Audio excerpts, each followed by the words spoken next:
ہمارے چینل میں خوش آمدید۔ آج ہم پاکستان کے ضلع اسلام آباد کی تاریخ کو جاننے جا رہے ہیں۔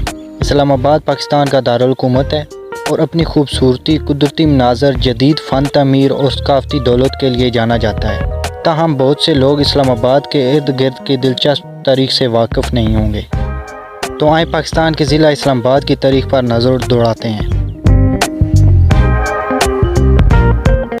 اسلام آباد جہاں کھڑا ہے وہ علاقہ ہزاروں سال سے آباد ہے۔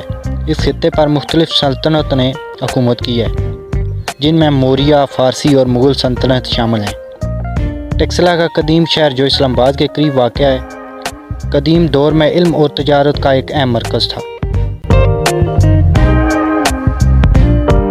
1947 میں ہندوستان اور پاکستان کے تقسیم کے بعد پاکستان کے پاس مستقل دارالحکومت نہیں تھا۔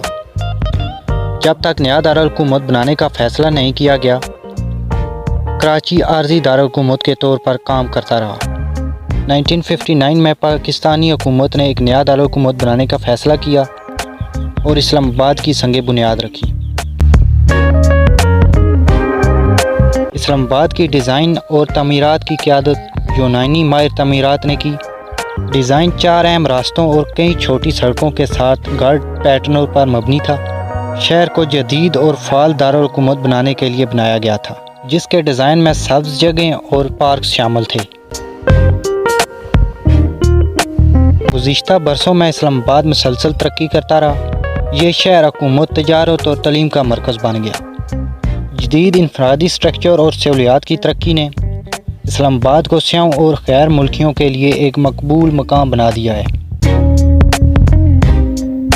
پاکستان کے ضلع اسلام آباد کی تاریخ قدیم تہذیب سے جدید ترقی تک کا ایک دلچسپ سفر ہے۔ نئے دارالحکومت کا قیام ایک اہم فیصلہ تھا، جس نے پاکستان کی تاریخ اور شناخت پر گہرے اثر مرتب کیے ہیں۔ ہمیں امید ہے کہ اس ویڈیو نے آپ کو اسلام آباد کی تاریخ اور ارتقاء کے بارے میں بہتر انداز میں سمجھایا ہوگا۔ دیکھنے کا شکریہ۔ اگر اس ویڈیو میں کوئی چیز اسلام آباد کے بارے میں رہ گئی ہو تو آپ ہمیں کمنٹ میں بتا سکتے ہیں۔